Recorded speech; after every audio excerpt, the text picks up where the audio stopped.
কাশ্মীরে হামলার আগাম খবর ছিল গোয়েন্দাদের কাছে। এলাকার তথ্য ভুল থাকায় ঠেকানো যায়নি দাবি ভারতীয় গণমাধ্যমের।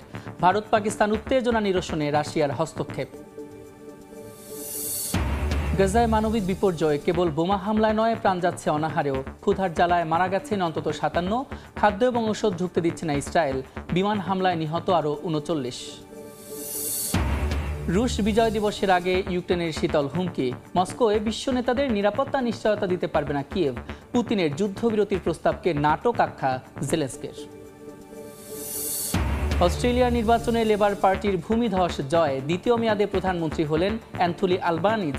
150 আসনের মধ্যে পেতে যাচ্ছে 86টি, বিরোধীদের ভরাডুবি।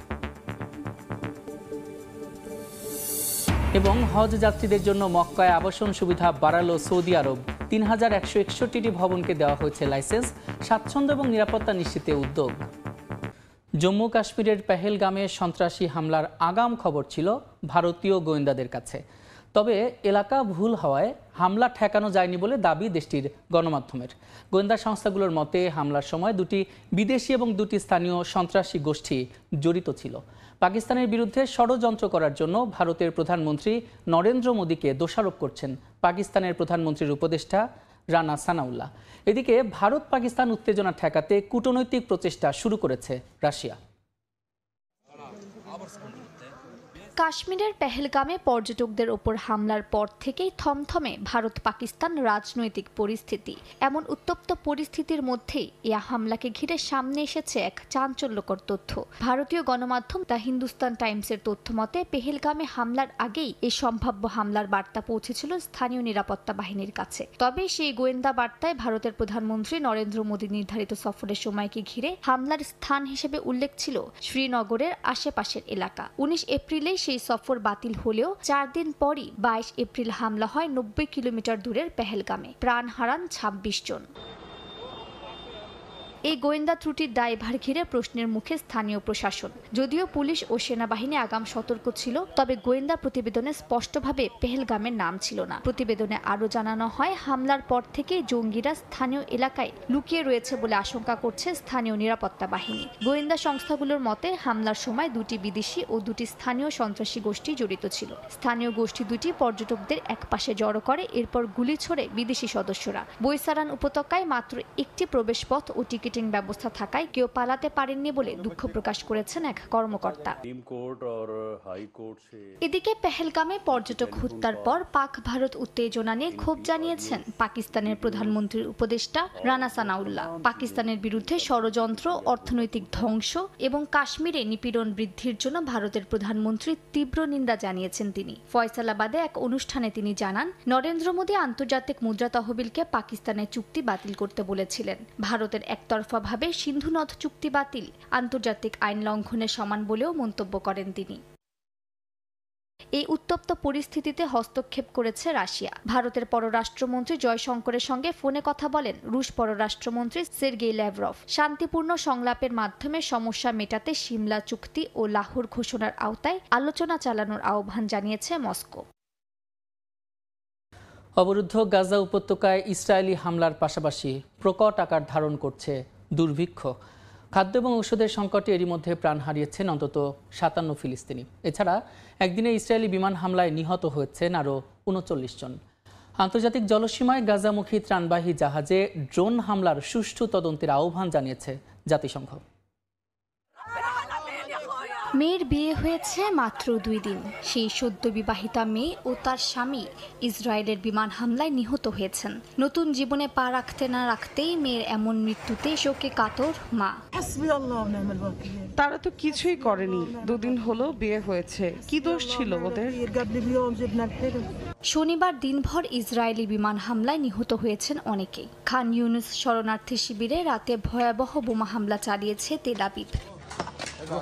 এদিকে 2 মার্চ থেকে গাজায় খাদ্য ও ওষুধ ঢুকতে দিচ্ছে না ইসরায়েল। এতে করে গাজায় প্রায় 23 লাখ মানুষ অনাহারে রয়েছেন।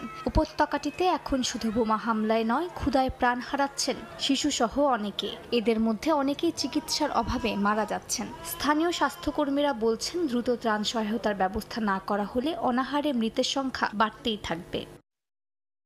এদিকে গাজামুখী একটি ত্রাণবাহী জাহাজে আন্তর্জাতিক জলসীমায় ড্রোন হামলার অভিযোগ উঠেছে। মাল্টার কাছে শুক্রবার কনসাইন্স নামের জাহাজটিতে আগুন ধরে গেলে উদ্ধার কাজে নামে টাগবোট। জাহাজে তুর্কি ও সুইডিশ নাগরিক সহ 16 জন ছিলেন। ফ্রিডম ফ্লোটিলা কোয়ালিশনের দাবি হামলায় ইসরায়েল জড়িত, তবে এখনো এই বিষয়ে কোনো মন্তব্য করেনি নেতানিয়াহু প্রশাসন। জাতিসংঘের মানবাধিকার দফতর বলেছে এই হামলার স্বাধীন তদন্ত জরুরি। তাদের মতে গাজা অবরোধ আন্তর্জাতিক মানবাধিকার আইনে যুদ্ধাপরাধের শামিল।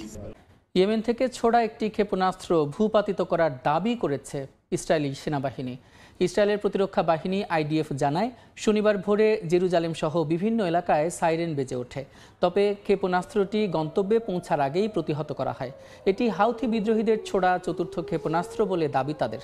এই ঘটনায় এখন পর্যন্ত কোনো হতাহতের খবর পাওয়া যায়নি। এর আগে শুক্রবারও ইসরায়েলের হাইফা বন্দরের কাছে অবস্থিত বিমান ঘাঁটিতে গোষ্ঠীটি একটি হাইপারসনিক ব্যালিস্টিক ক্ষেপণাস্ত্র হামলা চালায় বলে দাবি করে ইসরায়েল।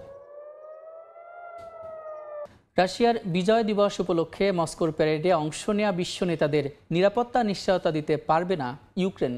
পুতিনের যুদ্ধবিরতির প্রস্তাবকে নাটক বলে উড়িয়ে দিয়ে এই হুঁশিয়ারি দিয়েছেন ইউক্রেনের প্রেসিডেন্ট ভলোদিমির জেলেনস্কি। উত্তরে রুশ পররাষ্ট্র মন্ত্রণালয় জানিয়েছে, জেলেনস্কির বক্তব্য সরাসরি হুমকি এবং তার সরকার একটি সন্ত্রাসী গোষ্ঠীতে পরিণত হয়েছে। এদিকে রাশিয়ার একটি বন্দর শহরে কিয়েভের ড্রোন হামলায় শিশুসহ 5 জন আহত হয়েছেন। জবাবে রুশ ড্রোন হামলায় ইউক্রেনের খার্কিভে আহত হয়েছেন অন্তত 46 জন। আগামী 9 মে রাশিয়ায় বিজয় দিবস উদযাপিত হবে। এই দিবসকে ঘিরে এর মধ্যেই রাজধানী মস্কোতে শুরু হয়েছে আয়োজনের নানা প্রস্তুতি। বিজয় দিবসের প্যারেডের অনুশীলন করছেন রুশ সেনারা। এমনকি বিজয় দিবস উপলক্ষে 8 মে থেকে 10 মে পর্যন্ত 3 দিনের একতরফা যুদ্ধবিরতির ঘোষণা দিয়েছেন রুশ প্রেসিডেন্ট ভ্লাদিমির পুতিন। মানবিক দিক বিবেচনা করে এই উদ্যোগ নেওয়া হয়েছে বলে দাবি করেছে ক্রেমলিন। বিজয় দিবসের প্যারেডে চীন, ভারত, ব্রাজিল ও সার্বিয়া সহ একাধিক দেশের নেতাকে আমন্ত্রণ জানিয়েছে মস্কো। তবে যুদ্ধবিরতির প্রস্তাবকে পুতিনের সাজানো নাটক বলে উড়িয়ে দিয়েছেন ইউক্রেনের প্রেসিডেন্ট ভলোদিমির জেলেনস্কি। তিনি 30 দিনের একটি পূর্ণাঙ্গ যুদ্ধবিরতির দাবি জানান। এই দাবি পূরণ না হলে বিজয় দিবসের প্যারেডে অংশ নেওয়া নেতাদের সুরক্ষা নিশ্চিত করতে পারবেন না বলে হুঁশিয়ারি দিয়েছেন জেলেনস্কি। এই বক্তব্যে তীব্র প্রতিক্রিয়া জানিয়েছে রুশ পররাষ্ট্র মন্ত্রণালয়ের মুখপাত্র মারিয়া জাখারোভা। তিনি জানান, ইউক্রেনের প্রেসিডেন্ট দ্বিতীয় বিশ্বযুদ্ধের প্রবীণদের নিরাপত্তার হুমকি দিচ্ছেন। এটি একটি আন্তর্জাতিক পর্যায়ের সন্ত্রাসী বক্তব্য বলে ক্ষোভ জানান তিনি। জেলেনস্কির এমন মন্তব্য ইউক্রেন সরকারের নব্য নাৎসিবাদী অবস্থানকেই সামনে নিয়ে এসেছে বলে দাবি ক্রেমলিনের। এই বাকযুদ্ধের মধ্যে ইউক্রেনীয় বিমান বাহিনী দাবি করেছে, শুক্রবার রাতভর রাশিয়ায় 183টি ড্রোন ও 2টি ব্যালিস্টিক ক্ষেপণাস্ত্র দিয়ে আক্রমণ করেছে ইউক্রেন। রুশ বন্দর শহর নভরোসিস্কে ইউক্রেনের ড্রোন হামলায় ক্ষতিগ্রস্ত হয়েছে একাধিক আবাসিক ভবন। আহত হয়েছেন বেশ কয়েকজন। শহরে জরুরি অবস্থা জারি করেছে প্রশাসন।